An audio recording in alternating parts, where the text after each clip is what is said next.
Hello दोस्तों, नमस्कार। नमो बुद्धाय, जय भीम। आज हम भ्रम का पुलिंदा सीरीज में पार्ट 1 में हमने जाना पुस्तक के बारे में और लेखक अपनी कलम से क्या कहता है या कहना चाहता है, और भारत की मूल सभ्यता और संस्कृति में पुरापाषाण काल, मध्य पाषाण काल और नवपाषाण काल के बारे में संक्षिप्त में जाना। तो अब हम आगे उसी में पृष्ठ 13 से स्टार्ट करते हैं, आद्य इतिहास के बारे में। इसमें कुछ ऐसी रोचक जानकारियां हैं जो आज तक हम सभी ने नहीं सुनी हैं कि वास्तविकता क्या थी, और जो हमें शैक्षणिक संस्थानों के माध्यम से जानकारी हुई वो, और जो हम आज इसके माध्यम से जानेंगे, दोनों में क्या फ़र्क है। तो आप सभी भी इसको समझने का प्रयास करिए। तो अब आगे समय न गंवाते हुए हम सीधे मुद्दे की बात करते हैं कि आद्य इतिहास, प्रोटो हिस्ट्री, उस समय की अपनी लिपि थी जिसका काफ़ी साक्ष्य भी मिला है, लेकिन उस लिखावट को व्यवस्थित रूप से पूर्ण रूपेण पढ़ने के सभी प्रयास अभी तक असफल रहे हैं। इसीलिए सिंधु घाटी सभ्यता का इतिहास प्रोटो हिस्ट्री, आद्य इतिहास के नाम से भी जाना जाता है।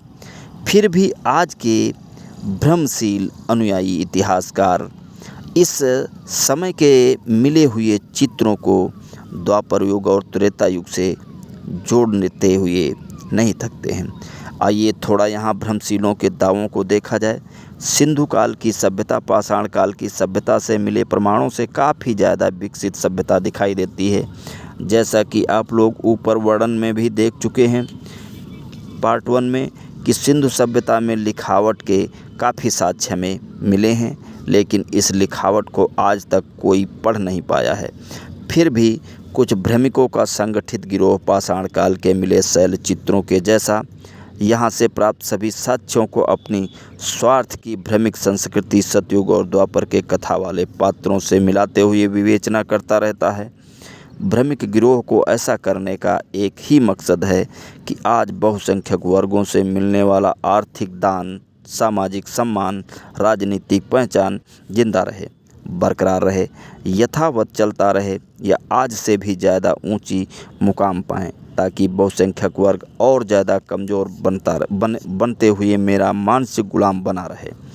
वैसे सिंधु सभ्यता शुद्ध रूप से बौद्ध सभ्यता थी, जिसमें मिले स्तूप और साधनारत पुरुष का विस्तार से सचित्र वर्णनमय सम्यक प्रकाशन से प्रकाशित अपनी पुस्तक वैदिक युग का घालमेल में पहले भी कर चुका हूँ। उसको आप लोग यहाँ देख सकते हैं। उसके अलावा भी भ्रमिकों का कुछ और भ्रम उस समय के मिले कुछ प्रमाणों पर है, जिसमें आग जलने का, बैल का चित्र, किसी गाड़ी के चक्के का साक्ष्य मिलना, जिसकी सचित्र चर्चा मैं नीचे कर रहा हूँ।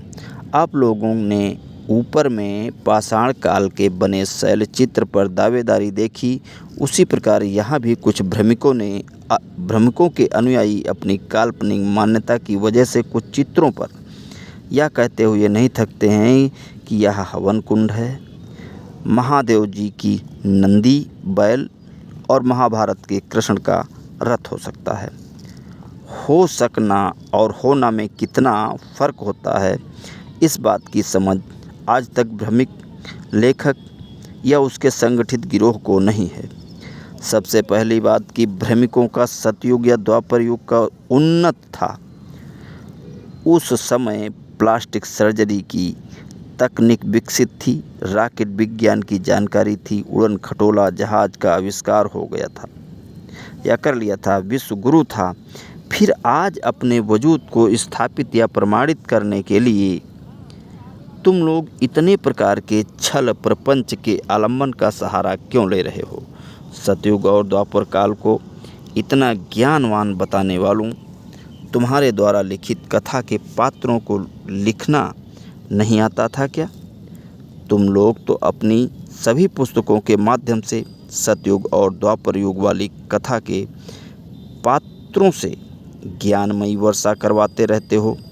फिर वह सारा ज्ञान आज कहाँ खो गया? उस समय का कौन सा लिखित साक्ष्य तुम लोगों को मिला? श्रुति भी नहीं कह सकते हो, क्योंकि इस काल की जानकारी तो अंग्रेजी सरकार के समय हुई थी।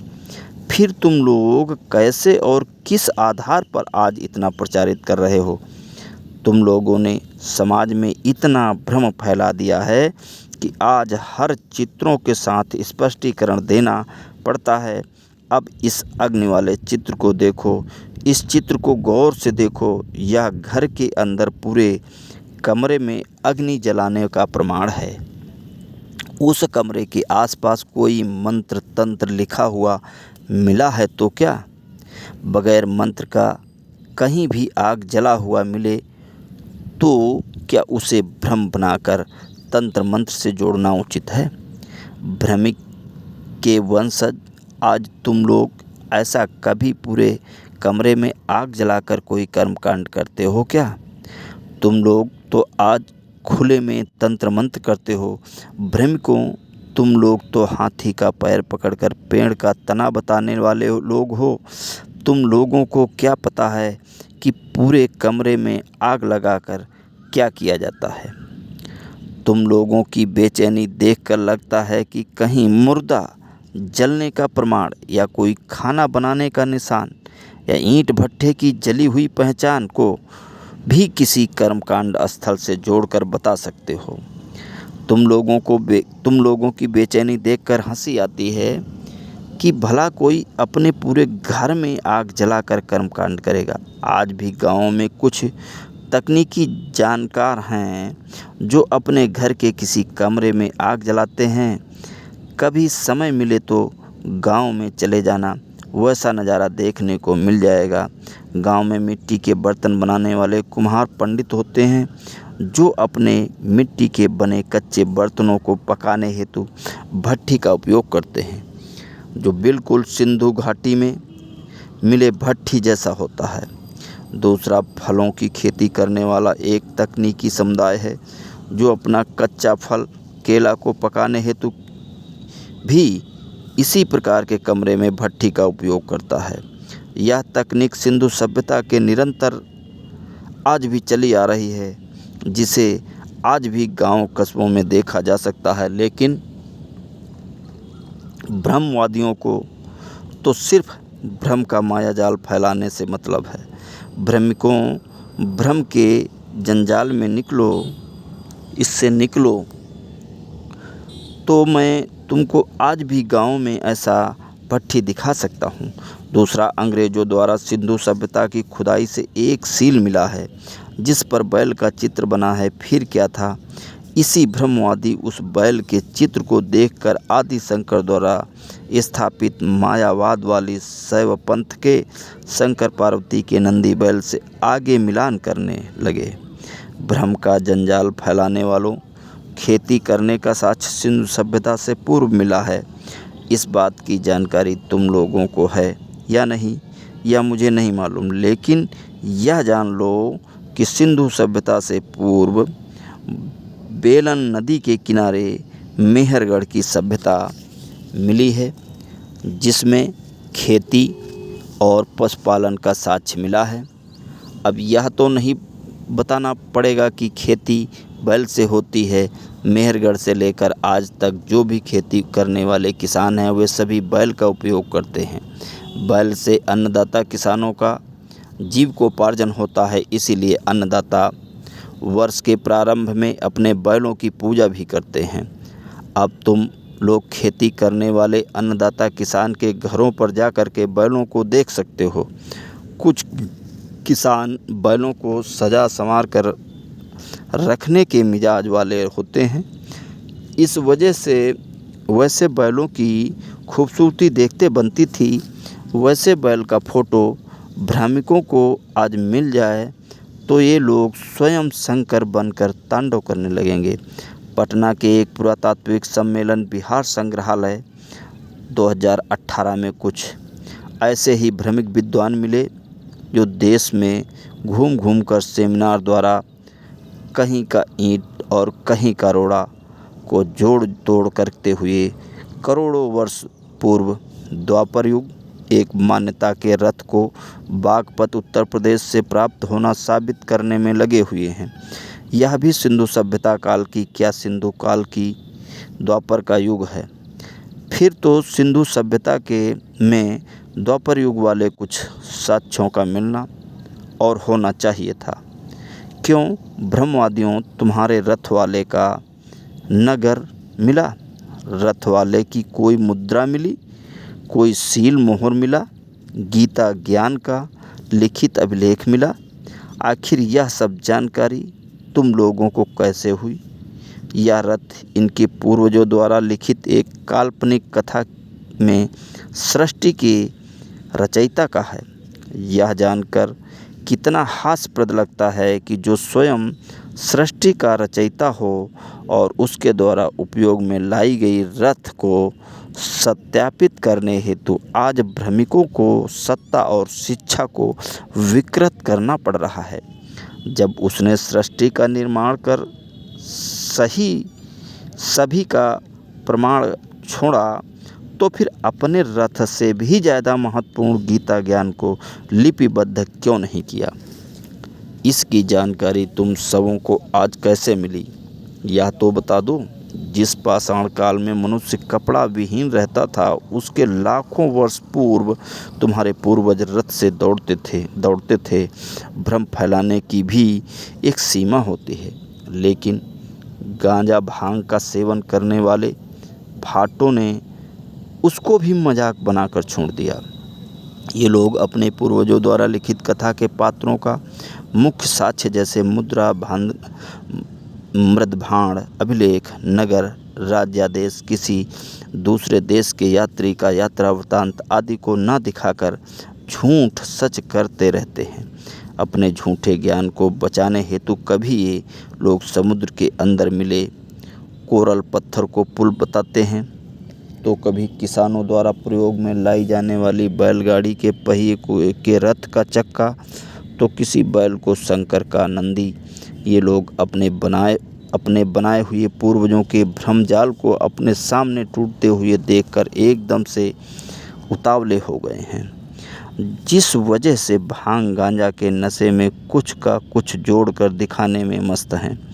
पाषाण काल और सिंधु काल के अलावा भारतीय भूभाग में साल और संस्कृतियाँ मिली हैं, जो इस प्रकार हैं: कायथा संस्कृति, मालवा संस्कृति, आहार संस्कृति, गौरिक मृदभाण संस्कृति, सावलदा संस्कृति, चिरांद संस्कृति, जोरवे संस्कृति। भ्रमशील जातियों के अनुसार यही वह काल है जब वैदिक युग स्थापित था। भ्रमशीलों गांजा भांग का सेवन करते हुए इन सभ्यताओं में भी कुछ देखो। यहाँ भी किसान लोग काफ़ी उन्नत तरीके से खेती करते थे। उनके पास भी बैल और बैलगाड़ी होती थी। क्यों? उनके बैलों को नंदी से और उनकी बैलगाड़ी के चक्के को रथ से जोड़ तोड़कर भ्रमशील सभ्यता को बचाना नहीं है क्या? इन सभी संस्कृतियों के बारे में ज़्यादा जानने हेतु मेरे द्वारा लिखित और सम्यक प्रकाशन से प्रकाशित पुस्तक वैदिक युग का घालमेल पढ़ें। पुस्तक को पढ़ने हेतु इसलिए बोला जा रहा है कि सिंधु सभ्यता में स्पष्ट रूप से स्तूप मिला है, चीवरधारी बुद्ध मिले हैं, सिंधु सभ्यता की लिपि मिली है, सिंधु सभ्यता की मुद्रा मिली है, सिंधु सभ्यता की सील मिला है। फिर भी भ्रम फैलाने वाले विद्वान लोग उसका वर्णन नहीं करते, और जो स्पष्ट रूप से पता नहीं चलता है उसका भ्रम गान दिन रात करते हैं। स्तूप, बुद्ध की मूर्ति, लिपि, मुद्रा और सील को देखें। प्रागैतिहासिक काल पाषाण काल में मानव जीवन का प्रारंभिक उदय हो रहा था।